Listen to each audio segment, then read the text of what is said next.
नागिन की प्रेम कहानी। यह ना तो किसी फिल्म की कहानी है और ना ही कोई किस्सा, लेकिन जिस किसी ने इस अजीब दास्ताना को सुना वही इसे देखने के लिए भागा चला आया।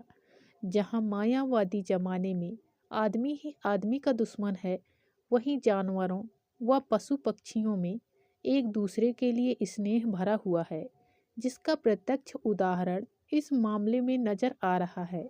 नाग और नागिन की इस प्रेम कहानी को जिसने भी अपनी आंखों से देखा तो विश्वास नहीं कर सका। ड्रेन के गड्ढे में 2 फुट का नाग मरा पड़ा था और उसके मृत शरीर से लिपटी थी नागिन। वह 2 दिन से नाग की देह के पास उसकी मौत पर विलाप कर रही है। पहली नज़र में देखने पर लगता है कि 2 सांप मरे पड़े हैं। नाग की लाश पर नागिन इस तरह चिपकी हुई कि उसके जिंदा रहने का एहसास नहीं हो रहा था। जब नाग को हिलाया गया तो नागिन ने गुस्से में अपना फन उठाया। इसके बाद वह नाग के चारों तरफ चक्कर लगाकर फिर उसी जगह आकर नाग के शरीर से लिपट गई। जब लोगों ने ये घटना देखा तो किताबों में पढ़ा व सुना, अंधविश्वास फिर से जन्म लेने लगा।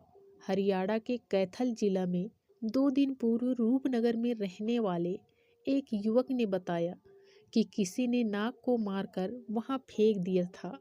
उसने पास में ही गड्ढा खोदकर उसे दफनाने को सोची।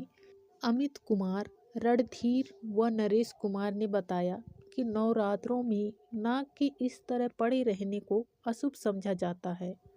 गड्ढा खोदने के बाद लाठी से जैसे ही वे मृत नाग को उठाने लगे तो उन्हें उसकी देह से लिपटी नागिन का एहसास हुआ। नाग को हिलाने से उसने क्रोध में फन उठाया तो युवक पीछे हट गए। मिट्टी के रंग की नागिन नाग के शरीर के पास फन फैलाकर बैठ गई। वह कभी वहां चक्कर लगाती तो कभी उसके शरीर से लिपट जाती। जब नाग को छेड़ा जाता तो वह फन उठाकर विरोध जताती। जिसने भी इस घटना को सुना वह मौके पर पहुंच गया। देखते ही देखते वहां महिलाओं की भीड़ जुटने लगी। अमीचंद, अनिल कुमार, चंद्रभान, बलवीर व मांगेराम ने कहा कि उनका प्रयास है कि नागिन को किसी तरह का नुकसान ना पहुंचे और वह पास के जंगल में चली जाए। इसके बाद में वे मृत नाग को दफना देंगे।